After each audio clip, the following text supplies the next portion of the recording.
వాణ్ణి కొట్టండి. ఈ రోజుతో వీడి పొగరు మొత్తం అణిగిపోవాలి. కొట్టండి వీడిని.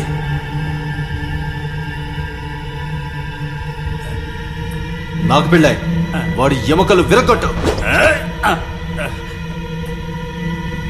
ఏంటి భయంగా ఉందా? అయ్యో భయమేమీ లేదు, కాకపోతే నా చెయ్యి కాస్త పట్టేసినట్టు. పక్కకు రా కుక్క.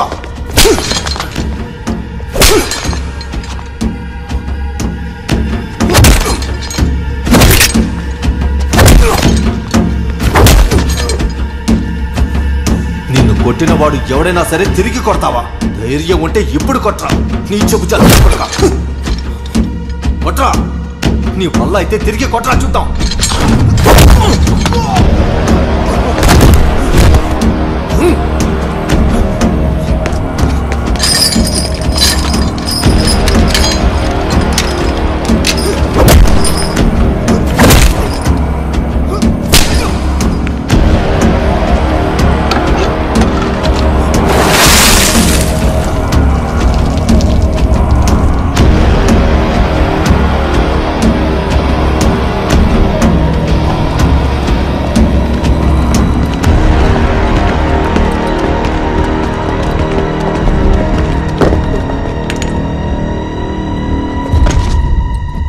ఏంటిది?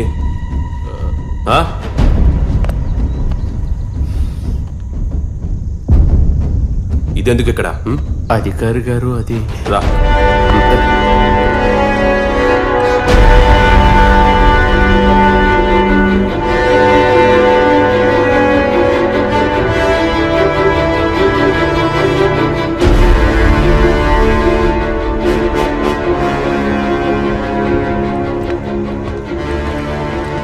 ఇతన్ని న్యాయస్థానానికి తీసుకెళ్ళండి, నేను వస్తాను.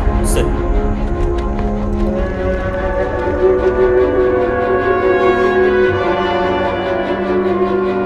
నా మనసులో మీరంటే చాలా గౌరవం ఉందయ్యా, కానీ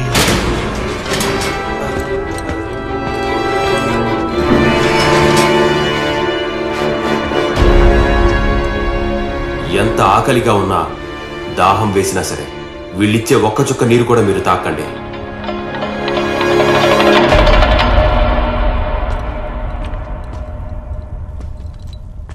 ఎందుకు చెప్తున్నానో అర్థం చేసుకోండి.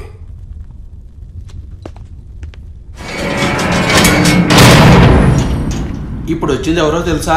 మాజీ సైన్యాధిపతి పప్పు కురప్పన్ గారి కుమారుడు కర్ణన్ కురుప్పు. అంతకు ముందు మీ ప్రాంతంలో జరిగిన గొడవల్లో పప్పు కురప్ప గారిని చంపింది మీ నాన్నగారని అందరూ అనుకుంటారు. తెలుసు.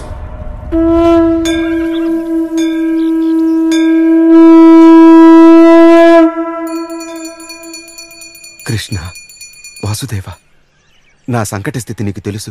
ఏనాడు పద్మనాభస్వామిని దర్శించకుండా నేను ఉండలేదు. కానీ ఈరోజు ఆ స్వామి దర్శనానికి వెళ్లే అర్హత కోల్పోయాను. స్వామి ఆభరణాలు దొరికే వరకు ఈ దాసుడు పద్మనాభుడు వద్దకు వెళ్ళలేడు.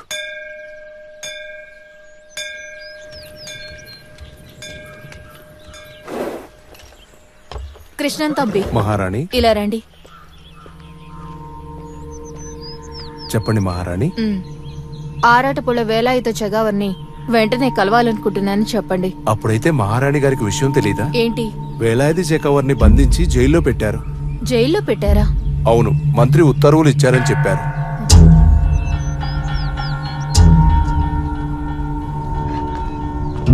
ఇది ఆ జాతి మొత్తానికి గుణపాఠం కావాలి. ఇక మీదట రాజ్యంలో ఎవరు చట్టాన్ని అతిక్రమించారన్నా ధైర్యం చేయకూడదు. వాడిని కాపాడడానికి ఎంతమంది ప్రయత్నం చేసినా నేనుండగా అది జరగడం సాధ్యం కాదు. ఏదో విధంగా ఎవరికి అనుమానం రాకుండా వాడిని పైకి పంపండి. ఇలా చేస్తే మీరు ప్రత్యేకంగా నాకేదో చేస్తానని చెప్పారు. ఇదిగో నవ్వి, మహారాజు గారు నాకు ఇచ్చిన అధికారాలన్నింటినీ ఉపయోగించి నిన్ను సైన్యాధ్యక్షుణ్ణి చేస్తాను. అది చాలు నాకు.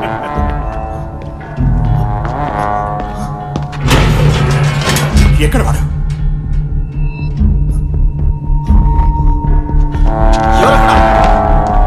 చెప్పండి అయ్యా. వేలాయుధ ఎక్కడా? నాకు తెలియదయ్యా. జైలు అధికారి ఎక్కడా? ఎక్కడికి పోయి చచ్చారు?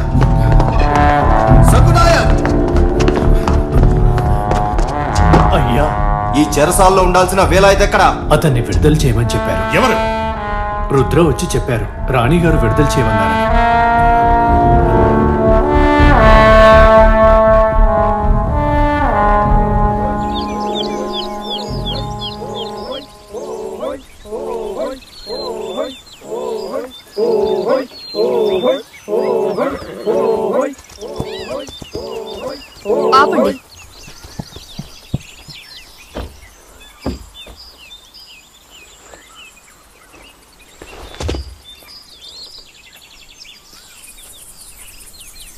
రాణి వారికి ప్రణామాలు. ఒక ముఖ్యమైన విషయం మాట్లాడాలని మిమ్మల్ని కలవాలని చెప్పాను. నా ప్రాణాలు కాపాడినందుకు మహారాణి వారికి ఎంతగానో రుణపడి ఉన్నాను. అధికారాన్ని ఎప్పుడు మన స్వార్థం కోసం వాడకూడదని మహారాజు గారు చెప్తూ ఉంటారు. నాకు వేరే దారి దొరకలేదు. చుట్టూ తిప్పకుండా అసలు విషయం చెప్తాను. కొన్నాళ్లుగా మహారాజా మనోవేదన అనుభవిస్తున్నారు. పోయిన ఆభరణాలు పట్టుకుని ఆ పద్మనాభ స్వామికి అలంకరిస్తేనే అప్పుడే ఆయన వేదన తగ్గుతుంది. ఇప్పుడు నేనేం చేయాలి? ఆజ్ఞ మహారాణి. జాతి సాంప్రదాయం అని మాట్లాడేవాళ్లు కొచ్చుని పట్టుకోలేకపోయారు. కాని అది నువ్వు చేయగలవు. మహారాజు గారి కోసం నువ్వు ఇది చేయాలి. మీ ఆజ్ఞ మహారాణి. ఉత్సవం మొదలయ్యేలోపు వచ్చేస్తారు కదా, రావాలి. వేలాయుధ వచ్చేస్తారని నేను మహారాజు గారికి నమ్మకంగా చెప్తాను.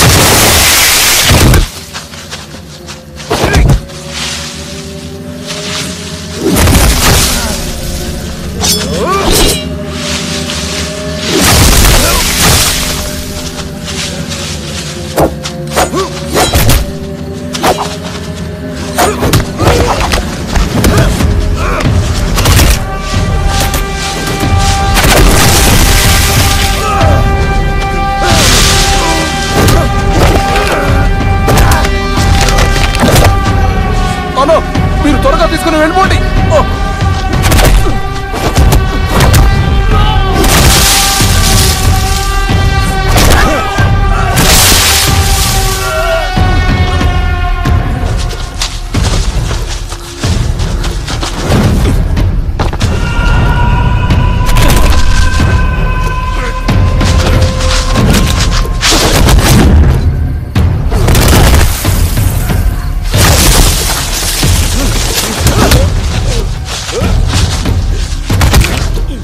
ఒక పెద్ద దొంగవని తెలుసు, కానీ ఇంత ధైర్యంగా లోపలికి వస్తావనుకోలేదు.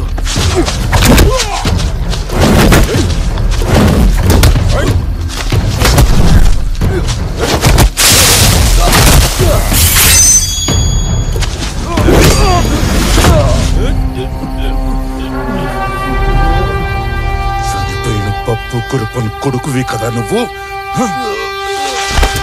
అవునరా, పప్పు కురుపుని కొడుకునే.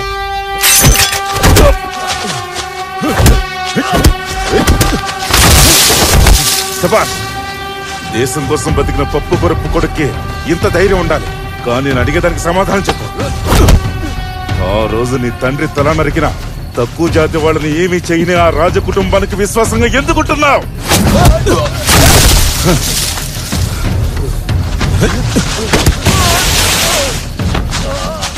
మీ నాన్న సరిపోతుంటే చూస్తూ ఉండిపోయారు. అనాథల్లా మారిన మీ కుటుంబాన్ని పట్టించుకున్నారా? పసిబిడ్డల్లో ఉన్న నిన్ను మీ చెల్లిని పెంచడానికి మీ అమ్మ ఆ రోజు ఎన్ని కష్టాలు పడిందో మా నాన్న నాతో చెప్పారు. దొంగవి నువ్వు నాకు ఉపదేశాలు ఇస్తావా?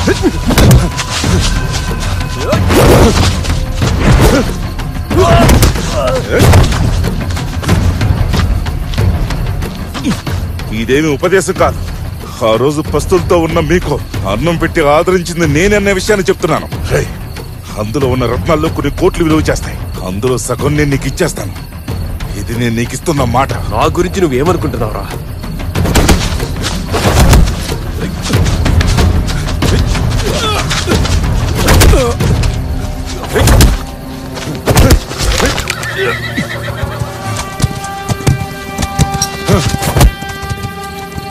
వద్దు, మీ అమ్మ చెల్లెల మీద ఒట్టేసి మరీ చెప్తున్నాను. దయచేసి నా మాట నమ్ము. న్యాయం తప్పిన ఈ ప్రభుత్వంలో డబ్బుకు మాత్రమే విలువ ఉంది. ఇలాంటి అవకాశం మళ్ళీ దొరకదు.